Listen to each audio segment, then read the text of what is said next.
Mempercepat pemindahan pasien COVID-19 yang melakukan isolasi mandiri ke tempat isolasi terpusat, Korem 083 Baladika Jaya mempersiapkan ratusan personel yang akan memindahkan pasien ditargetkan dalam waktu 2 pekan. Semua pasien COVID-19 yang isolasi mandiri dapat dipindahkan ke tempat isolasi terpusat. Ratusan personil gabungan mulai dari TNI, Polri, BPBD, Satpol PP, Dishub, dan Dinas Kesehatan disiapkan untuk melakukan pemindahan pasien COVID-19 dari isolasi mandiri ke isolasi terpusat. Persiapan personil ini dilakukan dengan apel gelar pasukan di lapangan Rampal, Kota Malang, dan dipimpin langsung oleh Komandan Korem 083 Baladika Jaya, Kolonel Infanteri Irwan Subekti. Komandan Korem 083 Baladika Jaya dalam sambutannya mengatakan bahwa sesuai dengan arahan Menko Marves, semua pasien yang isolasi mandiri diwajibkan dipindahkan ke isolasi terpusat. Untuk itu, dalam mempercepat pemindahan pasien isolasi mandiri ke tempat isolasi terpusat, ratusan personil disiapkan untuk membantu melakukan pemindahan pasien ke tempat isoter.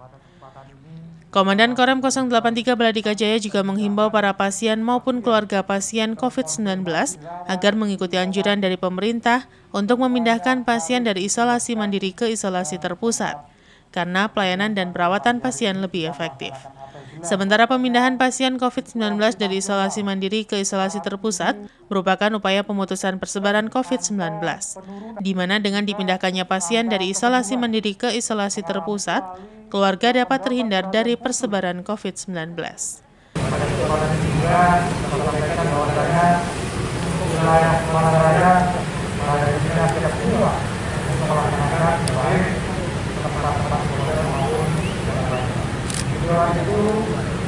Juga adanya kegiatan tracing yang dirasakan di beberapa wilayah, di mana beberapa hari yang lalu kami telah lihat pembagian langsung antara hasil testing dan hasil tracing. Dan itu sudah mengalami peningkatan yang cukup lama. Saat ini rata-rata di Malang Raya sudah mencapai tahap. Simon Alfredo melaporkan.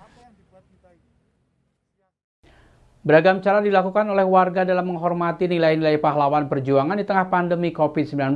Seperti halnya yang dilakukan oleh tim reaksi cepat Dinas Lingkungan Hidup Kota Batu. Para petugas kebersihan ini menyempatkan waktu untuk melakukan upacara peringatan HUT RI ke-76 di pinggir sungai. Upacara peringatan hari ulang tahun ke-76 kemerdekaan Republik Indonesia di tengah pandemi COVID-19 tidak hanya dilakukan di lapangan maupun di halaman perkantoran. Ada yang unik yang dilakukan oleh petugas kebersihan Kota Batu. Di sela-sela menjalankan pekerjaannya, mereka masih bisa menghormati para pahlawan yang telah gugur dalam perjuangan membela NKRI. Para petugas kebersihan ini menggelar upacara di sungai dengan berpakaian adat. Upacara ini melibatkan 120 anggota yang terdiri dari tim reaksi cepat dan tim penyapuan Dinas Lingkungan Hidup Kota Batu yang terbagi menjadi 4 lokasi di Sungai Berantas Bendo, Jalan Berantas, di Sungai Curah Banteng, Jalan Raya Patimura, Kelurahan Temas, di Sungai Amrong, Jalan Raya Kelurahan Dadarejo, dan Tugu Perbatasan Pujon, Songgoliti, Batu. Seluruh peserta menggunakan pakaian adat Jawa Madura pejuang tempo dulu. Rudi, salah satu koordinator, menjelaskan upacara ini sebagai bentuk penghormatan pada pahlawan perjuangan. Apa yang dilakukan oleh masyarakat saat ini merupakan hasil perjuangan pahlawan, sehingga perlu dilestarikan nilai-nilai perjuangannya. Momen hari ulang tahun ke-76 kemerdekaan Republik Indonesia di tengah pandemi COVID-19 yang belum berakhir. Diharapkan COVID-19 segera berakhir agar aktivitas perekonomian masyarakat kembali seperti sedia kala. Kami membuat sebuah momen yang termasuk memberikan inspirasi dan menghormati para pejuang yang dahulu, yaitu kami membuat momen dalam artian kami memang pencinta lingkungan, juga sekaligus kami juga peduli terhadap sebuah lingkungan, karena lingkungan adalah salah satu alamnya sekaligus untuk tempat kehidupan kita. Kami membuat acara, yaitu upacara di dalam titik 4 sungai dan satu ada di Tugu Perbatasan. Dalam tema adalah sungai bersih, sungai berseri, Kota Batu bersih. Kenapa kami melakukan hal itu di dalam sungai? Karena kami ingin tetap menjaga ekosistem di dalam ekosistem air dan juga kebersihan untuk memperingati Hari Kemerdekaan RI yang ke-76. Semoga bumi kita dan Indonesia tetap tangguh, tumbuh, dan tetap jaya. Yanto Yancung melaporkan. Upaya percepatan vaksinasi warga di Kota Malang terus dilakukan. Kali ini ratusan warga penyandang disabilitas melakukan vaksinasi pertama di kantor Dinas Sosial Kota Malang. Ratusan warga penyandang disabilitas di Kota Malang Rabu siang melakukan vaksinasi perdana yang digelar di kantor Dinas Sosial Kota Malang. Warga disabilitas yang akan melakukan vaksinasi terlebih dahulu melakukan screening dengan memeriksakan suhu tubuh dan tensi darah. Bagi yang dinyatakan sehat, langsung disuntik vaksin jenis Sinovac oleh petugas vaksinator dari Dinas Kesehatan Kota Malang. Siswono, salah satu warga disabilitas yang menerima vaksin perdana, mengaku senang karena dengan telah divaksin, dirinya bisa terlindungi dari persebaran COVID-19. Sementara Kepala Dinas Sosial Kota Malang mengatakan bahwa dari 2.927 warga disabilitas di Kota Malang yang siap divaksin 1.696 dan yang sudah dilakukan vaksinasi baru 96 orang. Vaksinasi bagi warga disabilitas akan terus dilakukan. Hal ini untuk mendukung program pemerintah, yakni percepatan vaksinasi bagi masyarakat. Memang macam-macam ya, ada yang rada berat, ada yang hanya tulangnya, yang tunanetra, ada yang yang sedikit benar-benar sedikit ke ODGJ ya tadi sudah sempat disampaikan lagi. Jumlah penyandangnya itu 2.927. Itu total 2927 yang tercatat di Dinsos ya. Yang siap 1696. Yang lain itu kenapa Bu belum siap? Susah. Kadang-kadang mereka beranggapan ketika dia cacat lumpuh itu karena gara-gara vaksin. Ada yang seperti itu. Jadi kita pelan-pelan memang harus menyadarkan perlunya vaksin pada para disabilitas. Susah memang kita untuk menyampaikan itu agar dia punya kesadaran itu susah. Yang tervaksin hari ini 96, yang kemarin ikut UB Yunisma itu 40. Jadi 96 tambah 40 yang sudah. Simon Alfredo melaporkan. Terima kasih Anda masih bersama kami Info 7 Malang Raya. Wujudkan kepedulian terhadap sesama terdampak pandemi COVID-19, DPC PDI Perjuangan Kota Batu membuka posko gotong royong. Total ada 5 posko yang disiapkan sesuai daerah pemilihan masing-masing untuk membantu warga Kota Batu. Bertempat di kantor DPC PDIP Kota Batu di Desa Rorompo, para kader PDIP mendirikan posko gotong royong untuk membantu masyarakat terdampak COVID-19 maupun warga yang menjalani isolasi mandiri. Tahap awal setiap posko menyediakan 1 ton beras kemasan 5 kg, 25 pak vitamin, 200 hand sanitizer, dan masker 65 pak. Bantuan tersebut berasal dari gotong royong semua kader dan bantuan diprioritaskan kepada masyarakat yang sedang menjalani isolasi mandiri termasuk warga yang masuk kategori masyarakat berpenghasilan rendah atau MBR. Selain menyediakan bantuan, ke depan setiap posko akan dikembangkan menjadi dapur umum dan pusat informasi bagi masyarakat dalam penanganan COVID-19. Untuk lokasi posko terpusat di kantor DPC PDI Perjuangan Jalan Raya Oro-Oro-Ombo, Desa Oro-Oro-Ombo. Lalu 2 posko di Kecamatan Batu yang berada di Jalan Cemara Kipas, Desa Sidomulyo, dan Jalan Diponegoro Gang 7, Kelurahan Sisir. Kemudian di Kecamatan Bumiaji berada di Dusun Cangar, Desa Bulukerto, dan yang berada di Kecamatan Junrejo berada di Jalan Hasanuddin, Simpang 5, Desa Junrejo. Ketua DPC PDI Perjuangan Kota Batu, Punjul Santoso, mengatakan jika pembukaan posko merupakan kewajiban pengurus daerah untuk menjalankan amanat pusat. Posko ini dilaksanakan secara serentak di 38 kota kabupaten seluruh Jawa Timur setelah mengikuti peringatan detik-detik proklamasi kemerdekaan RI. Bantuan yang diberikan merupakan bentuk kepedulian partai terhadap masyarakat. Sementara pendirian posko bagi warga masyarakat terdampak COVID-19 ini bukan semata-mata untuk pencitraan partai, namun sebagai wujud kepedulian DPC PDIP Kota Batu membantu pemerintah dalam memutus penyebaran COVID-19 di Kota Batu, agar masyarakat terkonfirmasi positif COVID-19 yang sedang menjalani isolasi mandiri maupun warga kurang mampu merasa terbantu.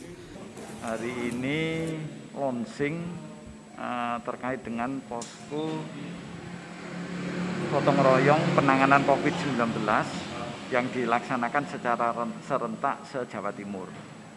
Ini diinisiasi oleh pengurus Dewan Pimpinan Daerah Jawa Timur, di mana posko penanganan COVID ini adalah bentuk gotong royong dari seluruh elemen partai yang ada di PDI Perjuangan. Jadi dari DPR RI di masing-masing dapil, DPR Provinsi, DPR Kabupaten Kota, itu urunan kada-wakada yang ada di Jawa Timur, urunan untuk mewujudkan. Dan ini wajib hukumnya untuk seluruh pengurus Dewan Pimpinan Cabang yang ada di Jawa Timur. Itu yang pertama. Yang kedua, posko ini di-launching bersamaan dengan peringatan hari 17 Agustus dengan harapan yaitu nanti untuk memberikan terutama informasi apapun terkait dengan COVID-19.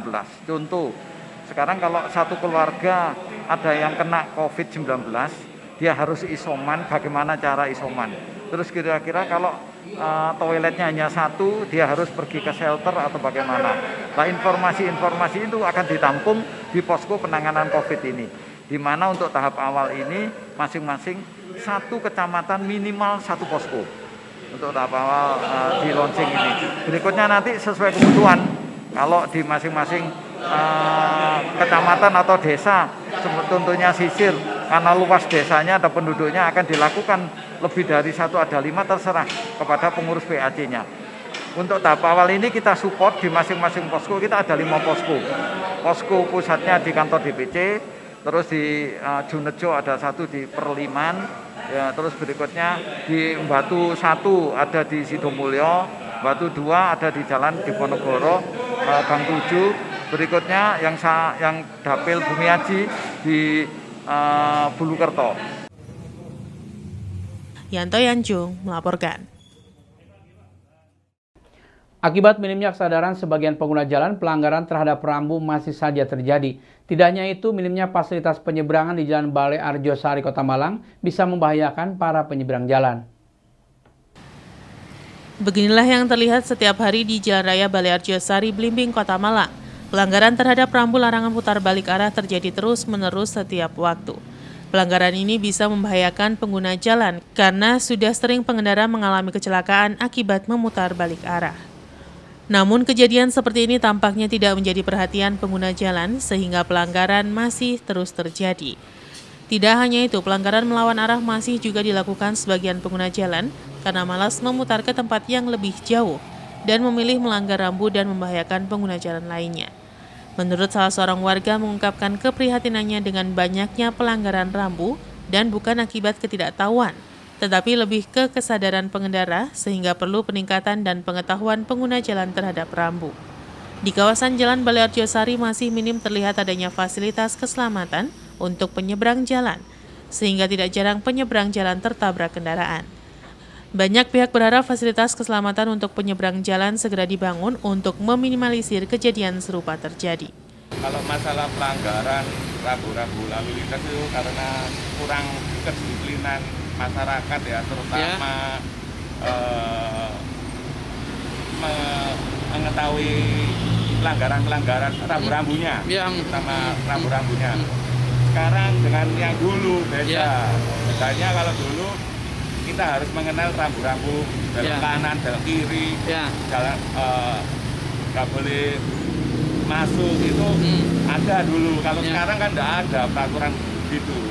Ya karena kurang kedisiplinan aja. Apa mungkin itunya karena kurang pengawasan dan sanksi mungkin bagi pelanggar? Ya mungkin dari pengawasan juga, dari masyarakatnya juga itu kurang apa ya, mendisiplinkan diri. Bahwa itu juga mengundang resiko.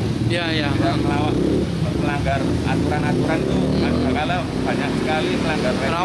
Rawan ya kecelakaan ya. Ya, terlalu banyak kendaraan.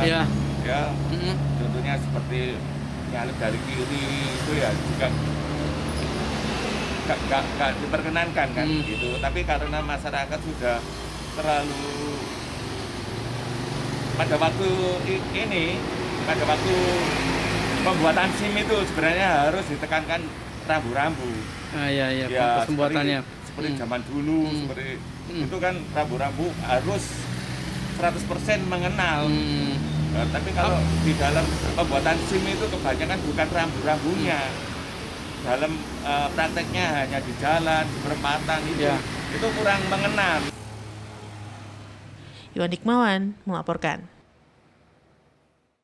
Terima kasih Anda masih bersama kami Info 7 Malang Raya. Fasilitas umum di kawasan Jalan Ijen Kota Malang mulai ramai kembali dimanfaatkan warga dan para pengguna jalan. Penghalang sementara kursi-kursi di kawasan Jalan Ijen sudah dilepas, sementara di Jalan Bandung masih tetap diberi penghalang. Keberadaan fasilitas umum di kawasan Jalan Ijen Kota Malang menjadi strategis karena banyak dimanfaatkan oleh warga maupun pengguna jalan untuk beristirahat. Kawasan sejuk dan rindang ini ditutup oleh pemerintah sejak pandemi berlangsung dan diberi penghalang. Saat ini PPKM level 4 masih diperpanjang walaupun sudah ada kelonggaran untuk penyekatan di pintu masuk antar wilayah. Di kawasan Jalan Ijen, fasilitas umum sudah mulai ramai kembali oleh warga dan pengguna jalan. Hampir semua kursi terisi dan sudah tidak diberi penghalang kembali. Menurut salah seorang warga mengungkapkan keberadaan fasilitas umum di Jalan Ijen ini cukup strategis sehingga menjadi salah satu tempat yang nyaman untuk beristirahat, walaupun saat ini PPKM masih diperpanjang. Di lokasi terlihat banyak warga yang memanfaatkan kursi-kursi di Jalan Ijen sebagai tempat beristirahat dan berteduh, terlebih ketika ada kegiatan di kawasan tersebut. Kalau menurut saya sebenarnya ya gimana ya? Ya. Ya repot ya. Kita sendiri juga nggak bisa, kan ya, semua kan tergantung dari masing-masing pribadi dari orang-orang ini. Iya. Kita nggak bisa, tapi kita kadang-kadang kita negur nanti kita juga takut salah. Tapi ini kelihatannya sudah mulai dibuka. Kayaknya gitu. Kita lihat banyak kan sudah dibuka. Ya. Dan kelihatan juga warga masyarakat menikmati. Sudah banyak yang menikmati. Iya. Gimana lagi? Kita mau negur nggak enak, nanti kita takut salah ya toh. Betul Pak. Ya, ini repot memang. Jadi kan kesadarannya masih kurang. Harapan kita ya kepinginnya masyarakat itu sehat. Ya. Dan secepatnya COVID ini bisa berakhir. Hilang lah. Ya. Pulih kembali seperti yang dulu lah. Iwan Hikmawan melaporkan.